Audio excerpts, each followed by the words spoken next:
What's going on YouTube? Reezon back once again, and I'm doing a review on last night's TNA Bound For Glory 2009 pay-per-view. Off the chain, man. I'm not gonna go out and say, oh, it was a 10 out of 10 or a 5-star pay-per-view, but it was right up there, man. It delivered on all expectations, man. You had a couple of botches here and there, but you know, stuff happens, especially in wrestling, man. The show was amazing, man. I'm just gonna get to it, letting you know this might be a two-part video because I gotta talk about the AJ Styles and Sting match for a lot longer than YouTube's gonna let me on this video, man. It was just a tremendous match, bro. Both competitors, you know, just put it all out there, man. So I'm gonna just get right to it. I'm not gonna cover the pre-show matches like Consequences Creed and Jay Lethal against the Guns, or you know, none of that. I'm just gonna start right with from the actual card for the pay-per-view. The first match was the Ultimate X, man, and you already know the show's gonna be amazing when you open the pay-per-view with Ultimate X and the competitors I'm about to name. We had Amazing Red defending his X Division title in this Ultimate X match against the Motor City Machine Guns, both Alex Shelley and Chris Sabin, Suicide, Homicide, and Daniels. Alright, as you know, D'Angelo Dinero, the Pope, was supposed to be in this match, but according to different sources, he left Bound for Glory early due to a family emergency. So, you know, he's hoping and praying that everything is cool with him and his family.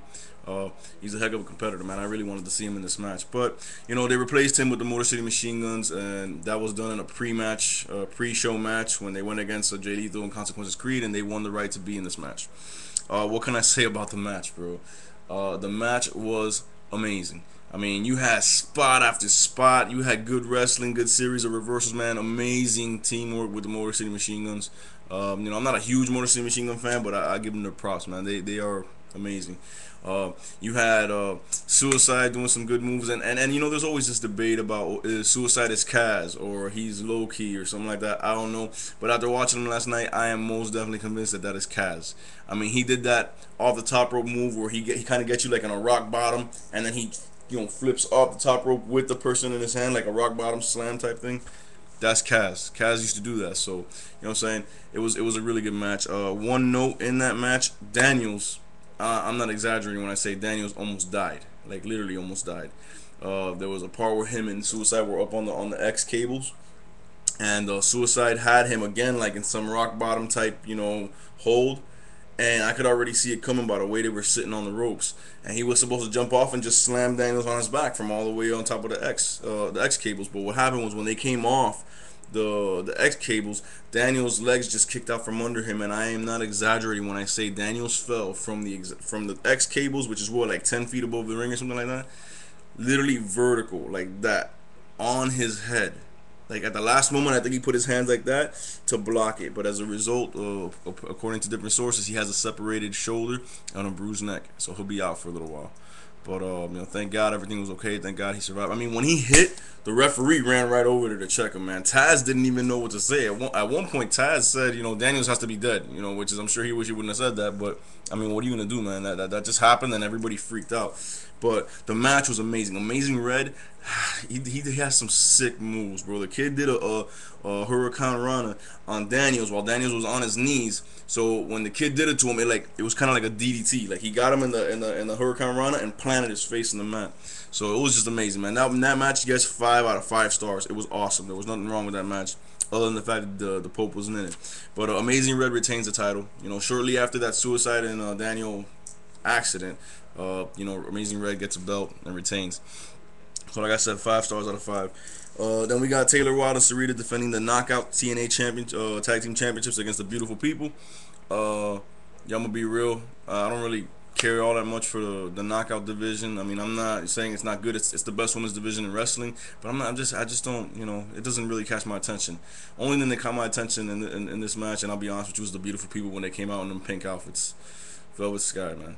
But you know, I mean, the match was good. It wasn't bad. You know, I'll give it 3 stars. I didn't really, you know, nothing really notable in that match. Then we had Eric Young, Kevin Nash, and Hernandez in a 3-way for the TNA Legends Championship. And Eric Young had made a deal with Nash last week, and they reiterated it last night in the pay-per-view that Nash and him were going to work together, take out Hernandez. Eric Young was going to pay $60,000, I think it was, to Kevin Nash to do this, and then Nash would be allowed to leave with the TNA Legends Championship. So, you know, Nash being about the money said, no doubt, let's do it.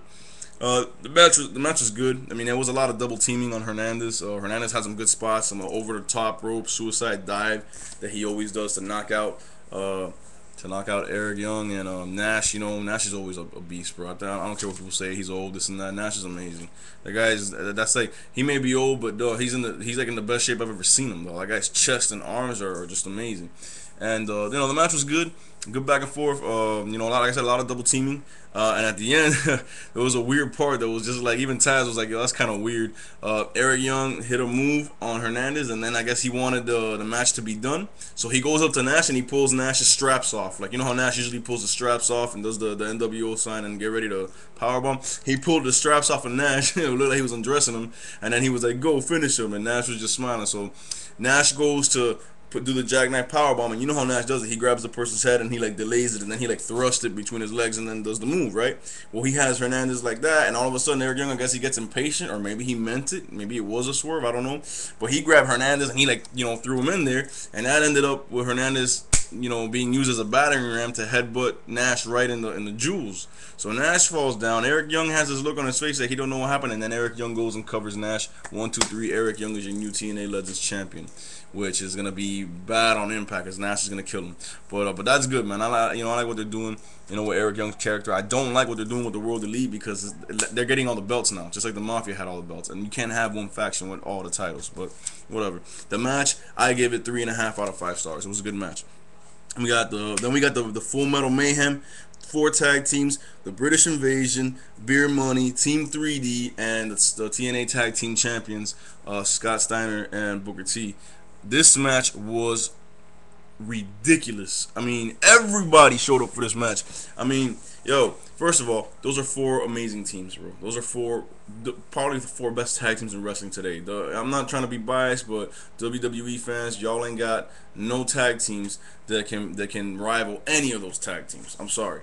And then the match was amazing. You had a spot where Scott Steiner went buck wild, man, and just started suplexing everybody. Overhead belly to belly, overhead belly to belly. Then he set up, I think it was, I don't remember if it was James Storms. He set somebody up.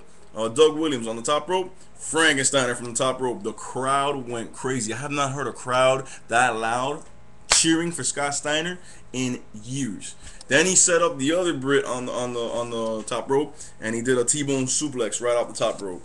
I mean, it was awesome. Booker T hit that scissor kick on Robert Roode, but then Booker T apparently got hurt. I don't know if that was real or if that was part of the storyline, but he got hurt in the match, had to be carried out.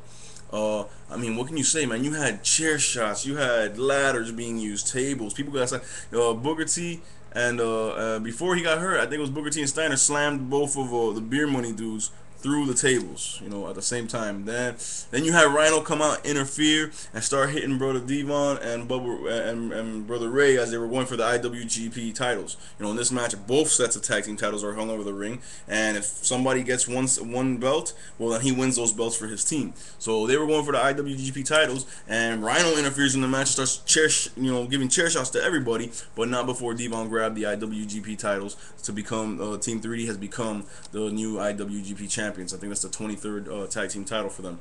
And then at the end of the match, the British Invasion, with help from Rob Terry, get up the ladder, and they become the TNA Tag Team Champions. So the Main Event Mafia has lost the Legends title and the tag team titles in the same night. They got nothing left, no belts. So that match was awesome. I give that match 5 out of 5 stars, man. It was amazing, bro. I wish I could talk about more, but YouTube doesn't give me much time, and it's already been 9 minutes, so this is gonna be a 2-part video, maybe even 3-part video. Real quick, after that, you had ODB defending her Knockouts Championship against Tara and Awesome Kong again. Not too much into the Knockout division, especially ODB. I think she's garbage. Then putting the belt on her was the worst thing ever. But whatever, she ends up retaining. Tara got into an altercation with someone in the audience who I forgot it was Kim Couture, whatever. She's the ex-wife or wife of this MMA fighter there. And that was not real. That was set up because they're gonna do a show later on. And the TNA Impact tapings later on. So that match, whatever, I give it 2 stars. It was whatever. And I'll be back with part 2 of this review. All right.